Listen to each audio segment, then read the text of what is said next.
Now we're going to examine gun control through social psychology and the Brofenbrenner ecological system. Gun control has been debated by many societies throughout decades. In developed countries, the debate over gun control is based on the idea of mass shootings occurring due to people having access to high-capacity weapons. Many countries have pushed forward legislation strengthening gun control after mass shooting events. Masters in 2002 cites several instances where mass shooting events sparked gun control legislation, like in Canada in 1989, after a student killed 14 other students with a semi-automatic rifle at an engineering school. The event is credited with helping create greater restrictions on military-style firearms, mandatory training courses, and a 28-day waiting period. After a young man killed 35 people in Australia in 1996, with a semi-automatic rifle, a large response came less than 2 weeks later, which prohibited automatic rifles. Santa Clara University defines the work of Yuri Brofenbrenner and the ecological systems theory as one of social psychology's most accepted explanations in regards to the influence of social environments and their impact on human development. Essentially, changes to the environment will cause changes to the person. Within this ecological system, there are 5 systems, which include the microsystem, that is family, school, peers, religion, the mesosystem, which is a relationship within the groups of the first system, the exosystem, which includes factors which affect the individual's life, but these factors do not have a direct relationship with the individual, the macrosystem, which are cultural elements, and these affect the person and everyone around them, and the chronosystem, which are changes that occur over life and changes an individual might be going through. The decisions made over gun control have the possibility to impact the ecological system of an individual, no matter if they are for or against gun control. When looking at the microsystem of an individual, you see family, religion, school, work. The issue over gun control can be examined through both those who advocate for gun control and those who are against it. Those who oppose gun control see threats in the microsystem due to gun violence. There have been mass shootings which have been widely covered by the media, in the workplace, in schools, in churches. With the lack of gun control allowing those who are potentially dangerous to have access to guns, there is a perceived threat in the microsystem.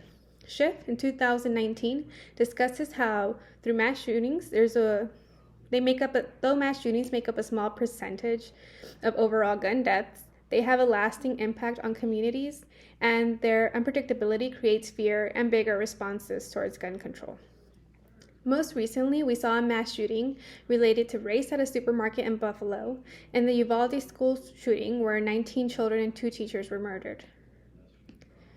It's an issue which can impact multiple relationships in the microsystem.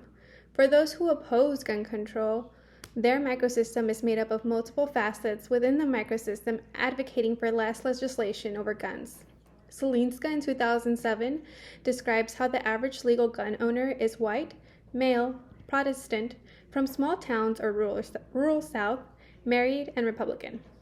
If you're in an area in a small town or rural South where gun ownership is the norm, multiple facets in the microsystem would reiterate the message that the gun ownership is the norm, and control would contradict that normal facet in their everyday life.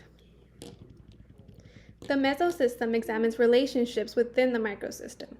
We can view this through the lens of gun violence at schools. In the parents' microsystem, they have their children and their children's school. And now, because of possible mass shooting threats in schools, they have their children practicing active shooter drills. This creates conflict and distress, as parents worry whether the practice of active shooter drills can emotionally impact a child, but there are also great repercussions for schools which are not prepared for this kind of event. The exosystem, as described by Santa Clara University, affects the individuals, but they do not have a direct relationship with the individual, such as media or government agencies. Gun control has a strong mass media presence, with different networks advocating for both for or against gun control. Fleming, McLean, and Tetlovich in 2018 conducted a comparison of policies over gun control in the United States and Canada. It was found that after mass shooting sprees, media coverage in both countries focused on the event-driven coverage with high-profile debates. Canada, however, held more punitive frames in the media, and while the US had more lenient frames. The narrative in Canada by the media remained for gun control, and gun rights predominated in the US. By looking at what the mass media covers, especially after traumatic events, Canada was able to frame the narrative in the media to call for gun control. The exosystem of those in the United States is delivering a message that gun rights should not be removed even when there is a great threat to others.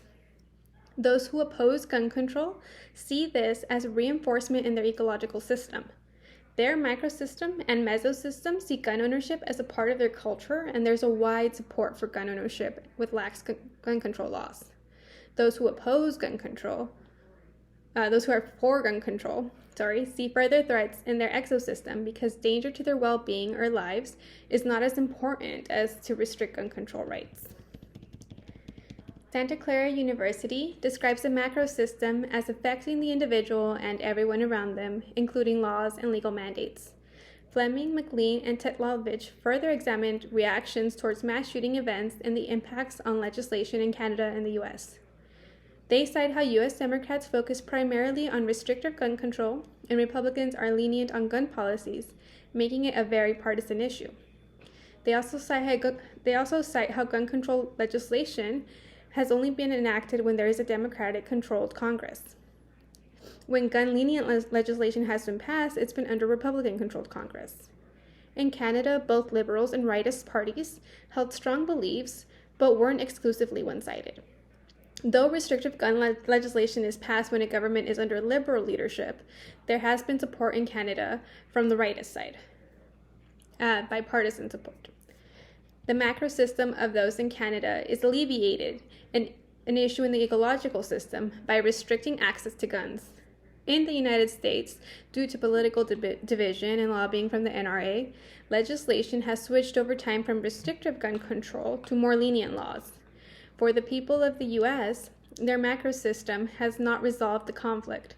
The threats they feel in their microsystem are directly impacted and influenced by the macro system as a contributing factor.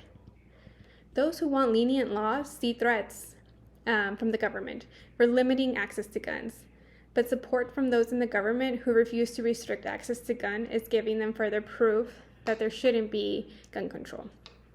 This further creates a divide among the population and the nation itself. Because the macro system is so divided, they would feel different impacts in their microsystems. So different messages are being delivered to those who are for gun control and those who are against gun control. Santa Clara University states the chrono system is involved in situations where an individual is going through a certain situation. To examine the chrono system, we can view events through the population of the U.S. According to Washington Post, there have been over 250 mass shootings in 2022 alone. So far, just through 6 months. Out of these, there has been one specific event which has rallied support from the population despite political affiliation, with people from both sides calling for better gun control. The Uvalde school shooting, in which 19 children and 2 teachers died, created a huge change and a call for better gun legislation. In other nations, when gun violence occurs, to the point where it enters the chrono system, there have been nationwide changes, like the events that occurred in Canada, which sparked stricter gun control laws. Uvalde caused an event in the chrono system, which now the U.S. is currently debating. Whether this triggers changes in the macro system are still to be determined, but based on the data from Canada, it would alleviate the issue because of what we've seen from gun violence due to the lack of gun control. As mentioned above on this website, through the exposure of gun violence, there's been anxiety and aggression in males who have been exposed to gun violence. And then we have the Lowe and Galea studies, which show an increase of major depression, anxiety disorders, and panic attacks in the aftermath of gun shootings, which are directly related to lax gun control laws. So we can see the effects in the macro system trickle down to the microsystem, causing mental health issues in those who oppose the lax laws that we have now and who call for better gun control.